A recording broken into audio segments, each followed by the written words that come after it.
Our neighbors to the north are responsible for Dr. James Naismith, NBA point guard Steve Nash, movie star Keanu Reeves, and yes, even Bieber fever. But guess what? The Canadian influence is only getting stronger.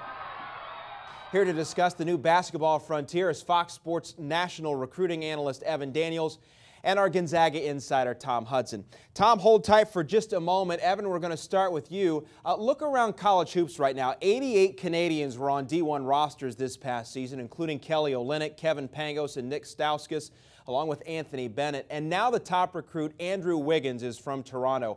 How has Canada become such a hotbed? You know, it's interesting. They really have, the Canadians have really come on as of late. And, you know, you're seeing an influx of high school players from Canada coming in and playing for the high school prep schools. You know, Finley Prep has had a number of Canadians. Huntington Prep has a couple right now. You know, they've really developed a strong AAU program and CIA bounce, and you're just seeing these guys develop, and they're coming over to the United States early and getting to follow them, and now they're making waves in the college ranks as well. So it's been kind of fun to watch, and you know, they're coming over here early. They're coming in as freshmen and sophomores in high school. Are there any specific coaches that have an advantage when it comes to this new territory? You know, I think Texas's coach Rick Barnes has had some success recruiting Canadians. He had Mike Kabongo and Corey Joseph and Tristan Thompson. I think those are three pretty good players. Gonzaga has obviously had some success. Mark Few's recruited the area. And there's a bunch of guys that are recruiting it. UNLV had success with Anthony Bennett. Tyler Ennis, a top 50 player in the 2013 class, going to Syracuse. They've recruited Canadians before. I think that there's a familiarity with some of those coaches like Rick Barnes and Jim Boeheim and Mark Few. I think they've developed reputation and relationships over there. All right, so you mentioned Mark Few. Let's bring in Tom Hudson now. Tom, when you watched Kelly Olynyk and Kevin Pangos, how much of an adjustment did these players have to make?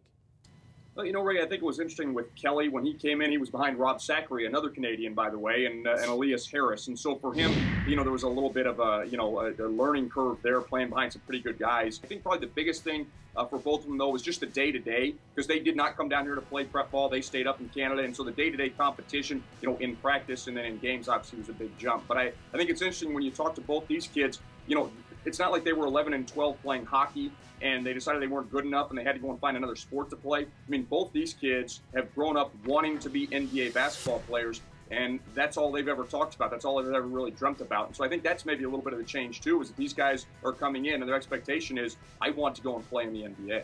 Evan, what do you see as the hardest adjustment?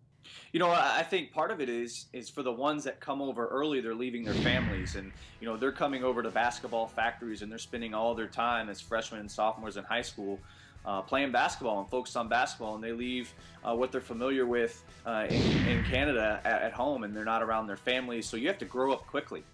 So I think that's probably the biggest adjustment that I see at the high school level with these guys coming over at such an early age. Tom, Canadians may be thriving at the collegiate level, but on the pro level, there's been only one other All-Star besides Steve Nash, and that being Jamal Magloire. How will Kelly Olynyk do at the next level?